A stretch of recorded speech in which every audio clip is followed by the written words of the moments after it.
Lors du dernier jour de sa visite à Beyrouth, l'adjointe de l'envoyé spécial américain pour le Moyen-Orient, Morgan Ortagus, a rencontré plusieurs hauts responsables libanais, dont le président du Parlement, Nabih Berri, ici à Ain el-Tine.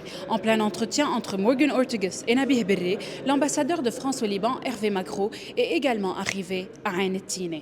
Plus tôt ce matin, l'adjointe de l'envoyé spécial américain s'est entretenue avec le premier ministre désigné, Nawaf Salam, et le premier ministre sortant, Najib Mikati. Les discussions portant principalement sur la formation du nouveau gouvernement, Ortagus a réaffirmé la position ferme de Washington contre toute participation du Hezbollah. Elle a insisté sur le fait que les États-Unis ont fixé des lignes rouges claires pour empêcher l'intégration de la formation au sein du gouvernement.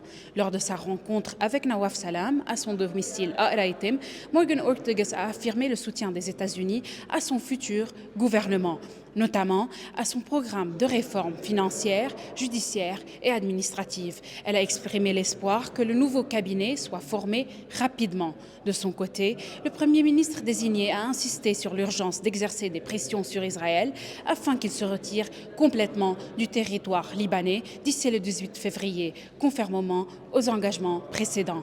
Nawaf Salam a également souligné l'importance de la coopération du Liban avec les États-Unis et la communauté internationale pour aider à la reprise et à la reconstruction du pays.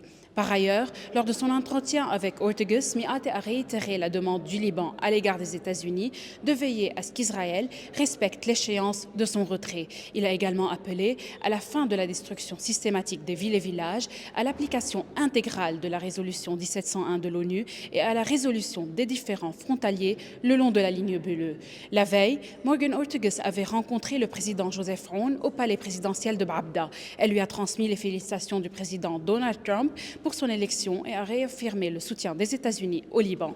Toutefois, elle a également déclaré, je cite, « Nous sommes reconnaissants envers notre allié Israël pour avoir vaincu le Hezbollah », illustrant ainsi la ferme opposition américaine au rôle du Hezbollah au Liban. Ces propos ont suscité diverses réactions au sein du pays. La présidence libanaise a précisé que ces déclarations relevaient de ses opinions personnelles et ne concernaient pas la présidence. Alors que le Liban traverse d'importants défis politiques et sécuritaire, la visite de Morgan Ortagus souligne la position des États-Unis. Tout nouveau gouvernement doit exclure le Hezbollah.